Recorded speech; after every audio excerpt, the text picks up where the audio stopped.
Hey YouTube, it's motomattman. Here's part 2 of first snow of the season. Obviously, whoa, that didn't work real well.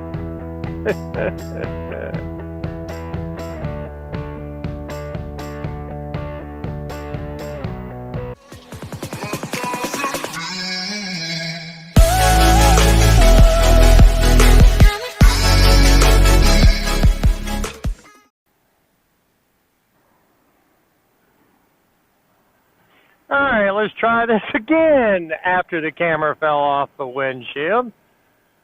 This is part 2 of first snow of the season.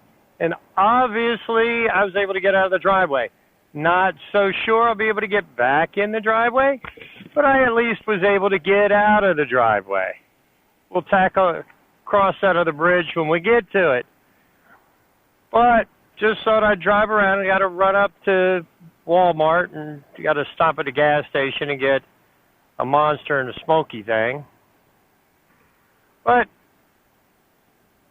I thought I'd take you guys along so you could see what it looks like here. Now, yesterday, later in the day, it got up into the low 40s, so some of the snow's melted, turned to slush. Sun was shining real bright yesterday as well. Was not able. There was no chance of getting out of the driveway yesterday. And I don't, like I said, I don't know how well it's going to be getting back in. There's no way to get a bike out right now, not even the KX. The driveway is pretty much a sheet of ice. So nothing two-wheeled is going on it. I don't have screw-in studs on the KX in the KX tires, and the snow on the side of the driveway is too deep for the KX to go up because it doesn't have enough ground clearance. Even as big as it is, there's just not the ground clearance. If you don't follow me on Instagram, you don't know, but our snow totals ended up being 22 inches. So we got 22 inches of snow. And with the drifting that's gone on, there are places where it's 2.5, pushing 3 feet in the drifts. So, yeah, obviously, ground clearance becomes an issue off of the plowed areas. But anyway, like I said, could run up here to the gas station. I'll let you guys go here in just a second, and then I'll catch back up with you when I come out of the gas station. But we're traveling on roads that if you watch my motovlogs, you've seen these roads quite a few times. So you'll get to see what it's like when it snows here, what those areas look like. A school bus, that's kind of weird. I guess the school bus driver needed Monster Smoky things or needed to go to the gym. Because that's really all that's here. Coming soon, we got a tanning salon. But Chardon Local School District. Okay.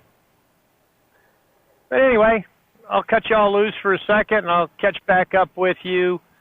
I'm going to find a better spot. That ain't a good spot for me to pull out of since I'm only front-wheel drive. This may be a better spot. We'll park it here. Different view. Anyway, I'll catch back up with you guys when I come back out of the gas station.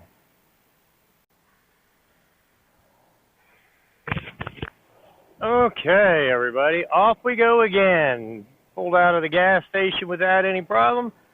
And here we go. Now on to the ocean front. I mean, to Chardon.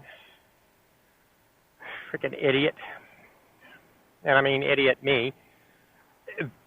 Snow makes me feel homesick. Just a little bit, okay? Kind of wishing I was headed to the ocean front.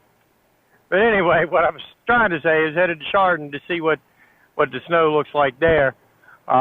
It would be kind of cool if we had 22 inches of snow back home in Virginia Beach, but I seriously doubt they're getting anything like that anytime soon.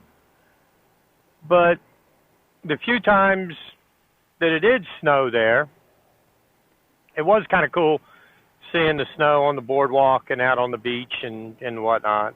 Whole different look than what you're accustomed to seeing from the beach. But anyway, off to Chardon, which is accustomed to the snow. As a matter of fact, when there's supposed to be big snows, all of the local news stations out of Cleveland will send film crews to the square in Chardon to film from there and report from there and talk to the locals about the big snow that's on its way. And you get to hear all the people from this area say, you know, okay, yeah, they're calling for a foot of snow in Cleveland. That's something we deal with on a regular basis. You know, a foot of snow, it's just another Wednesday kind of thing.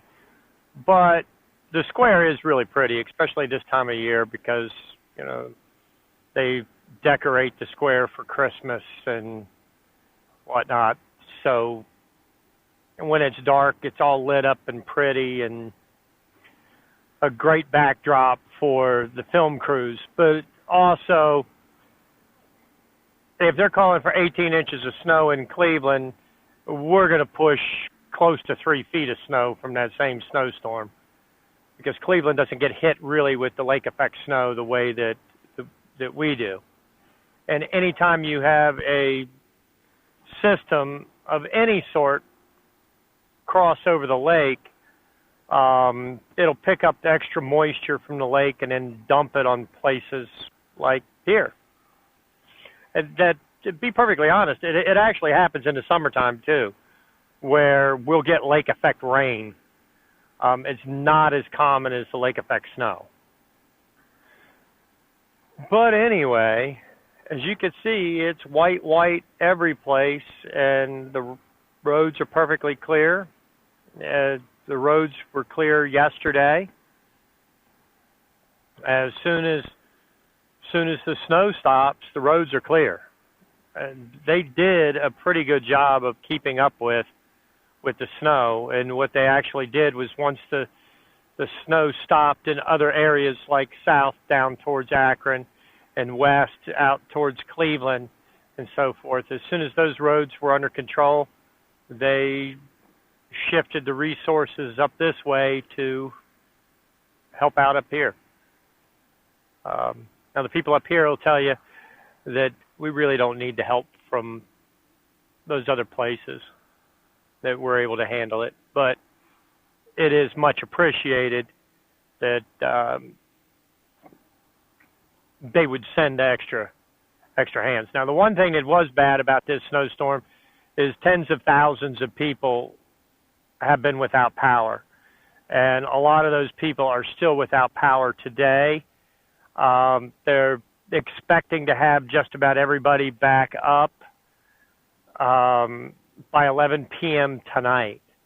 So you can imagine the snowstorm actually started Monday night, and it didn't really end until Wednesday morning. And now it's Thursday, and they're saying 11 p.m. So you have people that have been without power since the wee hours of the morning, or wee hours of the morning, Tuesday morning, or really late Monday night, and they're still without power. And it's because of the fact that it started as a rain event, and then it transitioned over to sleet and freezing rain, and then this wet, heavy snow.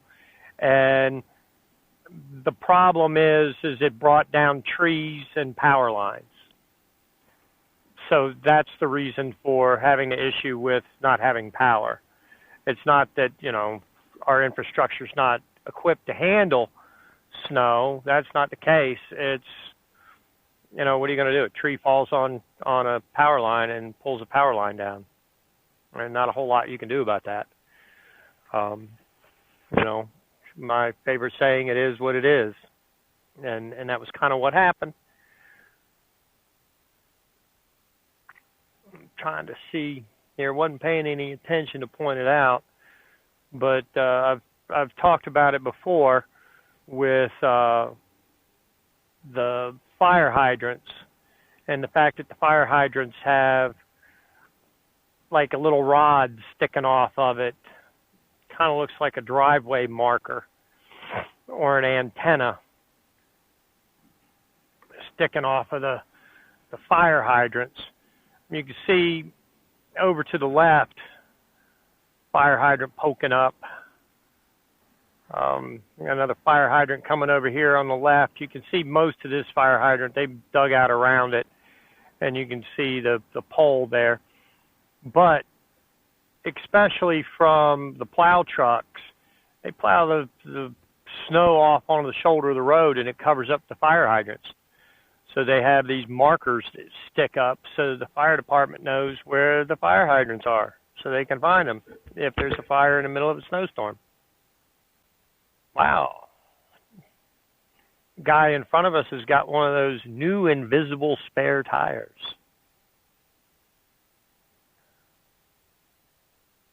Wonder how well they work. At least I hope it's an invisible spare, because if not, it ain't gonna do him much good if he gets a flat.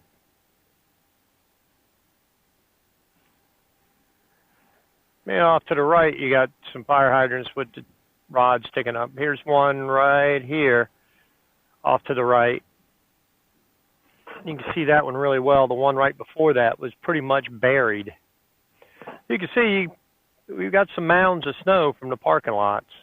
I wonder what it's going to look like at Walmart. Walmart typically has, because it's the biggest parking lot around us, typically has the biggest snow mounds.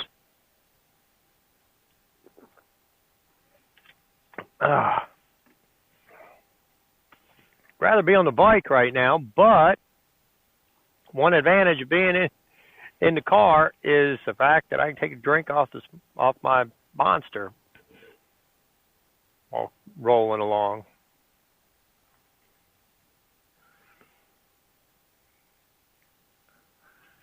Alrighty. Wonder what the deal is with this fire hydrant. This fire hydrant over here, right by the Route 44 sign, has a bag over it. So does this one. That's weird.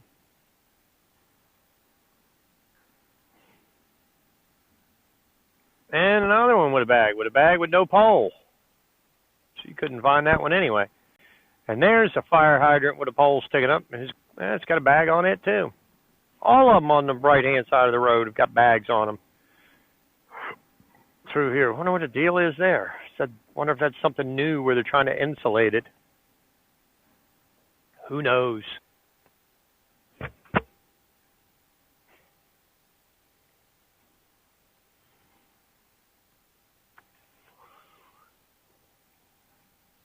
saw pictures of people riding on this road on their snowmobiles on Tuesday, actually on the road. Got to talk Mrs. motomattman. I keep trying to talk her into a snowmobile, and I can't get her to budge on that. Maybe I need to talk her and try putting all my efforts into talking her into letting me get a timber sled kit to be able to ride dirt bike on the snow.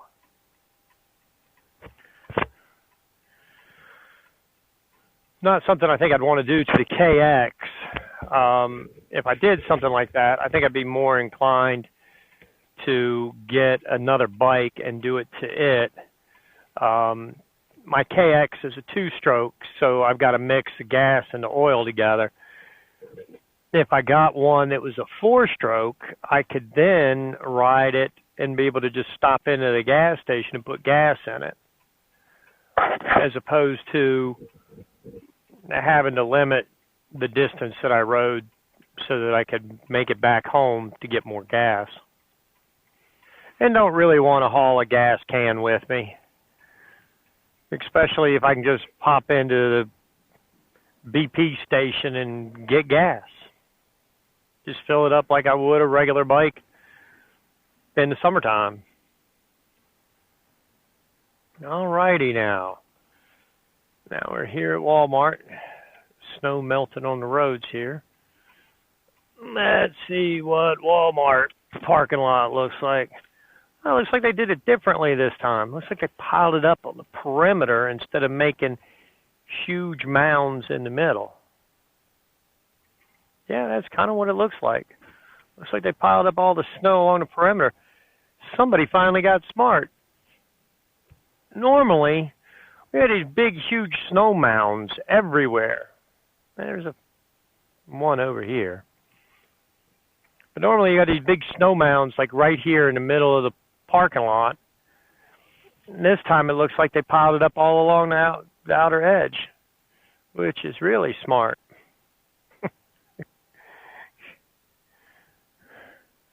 Cart boy gathering up carts with ski goggles on. That's different. All right, well, here at Wally World, pick up a few things from Mrs. Motomattman, but I think that's probably about it. Hope you all liked that little ride. No, it was kind of boring at times, but at least you got to see the scenery. Didn't really have a whole lot to talk about, but you got to see the scenery of what it looks like around here this time of year after we've had a snow. If you liked what you saw, make sure you click the like and the subscribe button and punch that bell. That way you get notifications anytime I upload any new content. And as always, if you're able to get out on two, make sure you keep the shiny side up and the rubber side down, and have an awesome day.